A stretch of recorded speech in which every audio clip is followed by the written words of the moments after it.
A closer look at the top political headlines. Joining us are ABC News Deputy Political Director Averi Harper and White House correspondent MaryAlice Parks. So great to have you both here, as always. MaryAlice, let's start with you. President Biden, Donald Trump both clinched their party's nominations, but there are so many voters who aren't really happy with either candidate. How do they win those people over? Yeah, it did feel this week like Americans needed a moment to let the reality of that rematch really set in. In D.C., there's a new term pollsters and political types are using more and more: double haters. How many voters don't like either candidate? That is just how much dissatisfaction there is. And those double haters could really decide this whole election. You know, the fear, of course, is that that means it's a really negative campaign. And it's true. You know, you talk to some Democrats who say quietly they think it might just be enough to convince Americans, remind Americans how much they really don't like Trump. Maybe that is enough. I don't know. We'll see. Republicans, for their part, they really like the polling on the issues. They like how many Americans are saying that they trust Trump more on issues like the border and the economy.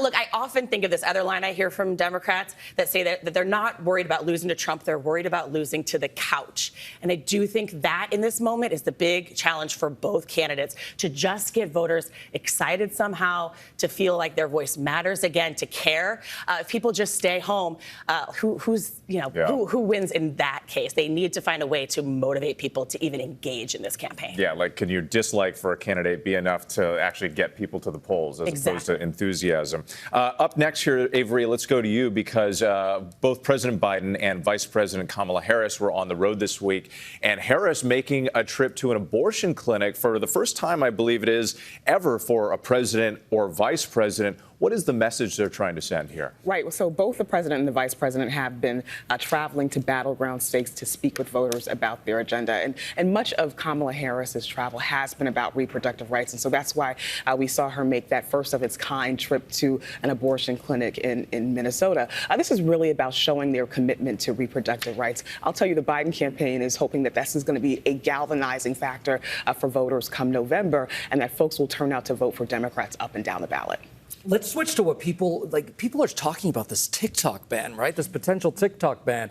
The House passed this bill that would essentially force the Chinese company to sell its American business or face that ban. So where do we stand? What happens next? Right. The next place that it goes to is the Senate, where it will be up for consideration. But it's unclear if there will be the support in the Senate for that bill. We know that President Biden has said that he would sign that bill into law if it were to come across his desk. So it'll be interesting to see exactly what happens here. If it does get to President Biden's desk, if he signs it into law, it doesn't mean that the app is going away anytime soon. ByteDance would then get 6 months. The parent company of TikTok would get 6 months to sell the app to another company. So that's the issue with TikTok. But when we talk about social media overall, there's so much research about the need for safeguards. Why isn't Congress passing online safety bills for other social media platforms? It's such an important question, and it's something that voters talk about nonstop on the campaign trail on both sides of the aisle. I'm struck by voters, especially parents, of course, at Democratic rallies, at Republican rallies. There is this overall sense that something needs to change. People talk about teenage mental health, worrying about physical safety of their kids, exploitation, a concern about depression, isolation. I mean, people are worried, and they feel like Congress needs to do something. There is one bill, the Kids Online Safety Act, that has 62 senators. That's enough to pass a filibuster. 62 senators who say they support it. So I'm definitely going to be looking for whether Congress moves on that in addition to anything with TikTok. Our political gurus, MaryAlice and Averi, thank you so much, as always, for being here and giving us that update.